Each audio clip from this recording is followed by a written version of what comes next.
ये जो daily Vaser का कॉन्सेप्ट आया था, ये आया था 10 साल पहले। मीन्स कि जब एनसी की सरकार थी तब उन्होंने लाया था। अगर उसके बीच उनके डेली वेजरों को पक्का नहीं किया गया या रेगुलाइज नहीं किया गया तो इसके लिए रिस्पॉन्सिबल कौन है? हमारे यहाँ की सरकार। उस सरकार ने ये काम किए थे। अगर इनके कामों को हम पूरा करेंगे तो नाम बनेगा उनका। अरे जम्मू में तो 10 से 12 साल हो गए हैं टीचर्स की रिक्रूटमेंट हुए उस जुमले के अलावा हमें कुछ नहीं मिला है, और इसी कारण से हमारा जो ट्रस्ट है ना वो थोड़ा टूट गया है हमारी सरकारों से।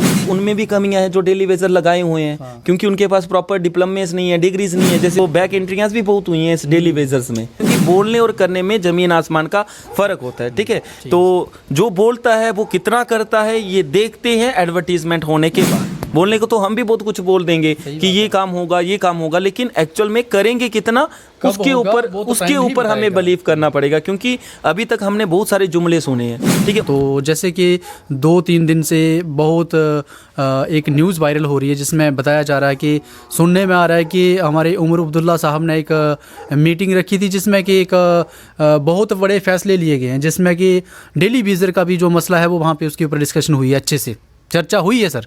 तो सुनने में आ रहा है कि हो सकता है कि थोड़े दिनों के बाद डेली विजर्स को भी कोई अच्छा समाचार मिलने वाला है। तो इस चीज़ में, इस न्यूज़ में आप कितनी सच्चाई देखते हो, ज़रा बताइए।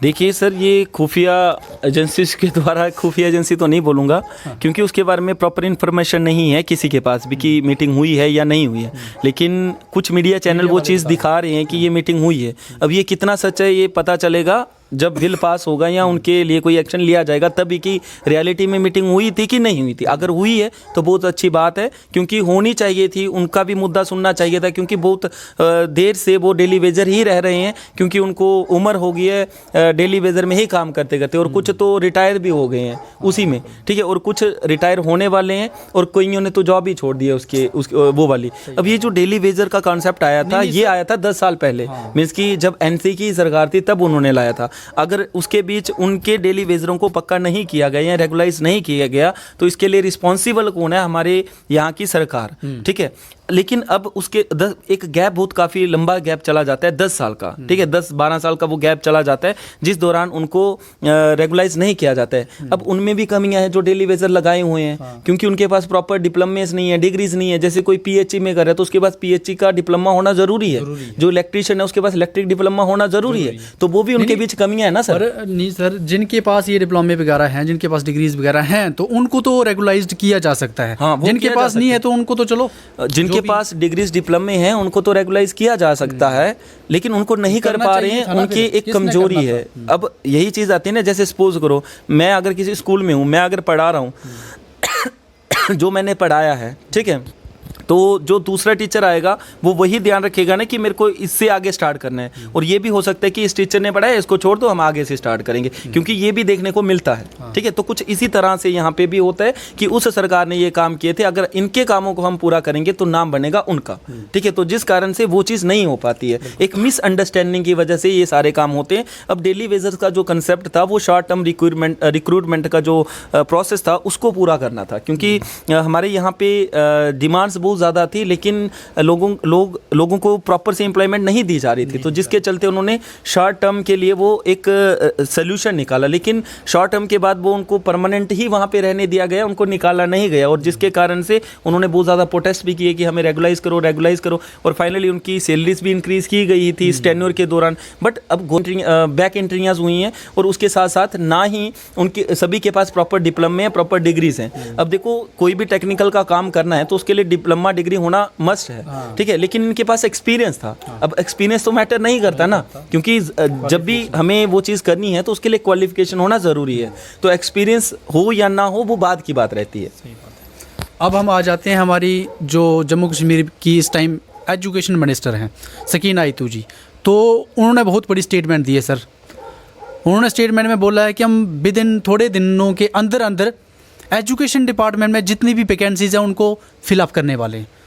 तो कहीं ना कहीं हम ये बोल सकते हैं कि हमारे युवाओं के लिए थोड़े दिन के बाद एक गुड न्यूज़ जो है वो मिलने वाली है, क्योंकि उन्होंने खुद ये मीडिया के सामने आगे आकर ये बात की है कि हम थोड़े ही दिनों के बाद युवाओं को नौकरियां देने वाले हैं एजुकेशन डिपार्टमेंट में, जैसे टीचर्स की, लेक्चरर की और प्रोफेसर्स की पोस्टें जो हैं उनको रिक्रूट करने वाले हैं। तो इसके ऊपर क्या आपकी राय है?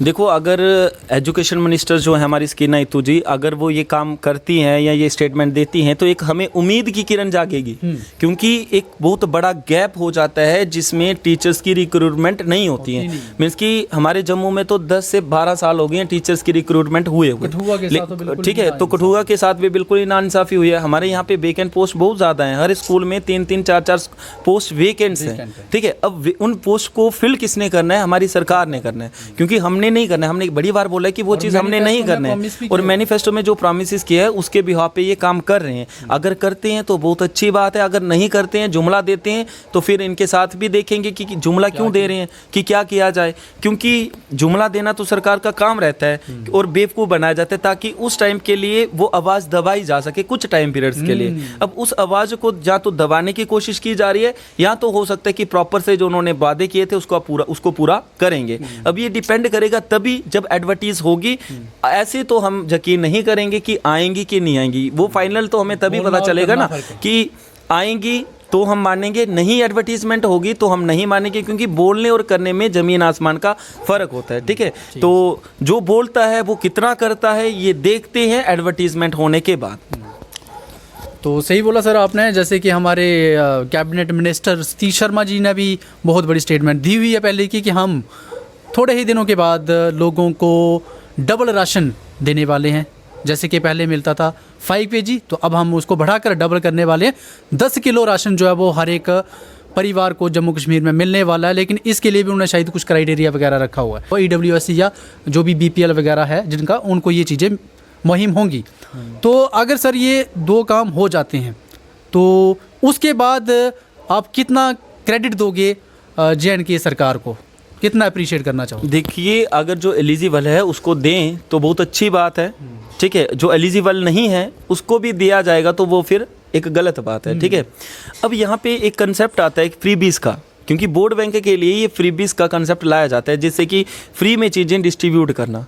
और इससे क्या होता है कि जो लोगों की डिपेंडेंसी होती है वो सरकार के ऊपर बढ़ जाती है, ठीक है। और ये चीज़ जो है ये उन लोगों के लिए होनी चाहिए जो बिल्कुल ही काम नहीं कर सकते। मीन्स कि जैसे किसी कोई फिजिकली हैंडीकैप है या फिर किसी फैमिली में कोई कमाने वाला नहीं है, तो उनको अगर ये चीज़ दे सकते हैं तो वेल एंड गुड है। बट अगर ये कंसेप्ट लाते हैं, क्योंकि हमारे यहाँ पे बहुत सारी ऐसी आवाम है जो उन चीज़ों के लिए मीन्स कि एलिजिबल है, अगर उनको दिया जाता है तो बहुत अच्छी बात है। और करने और देने में ज़मीन आसमान का फ़र्क रहता है। अब ये कितना उनको ये चीज़ें प्रोवाइड करते हैं, कितना नहीं करते हैं, ये फाइनली पता चलेगा डिसीजन के बाद।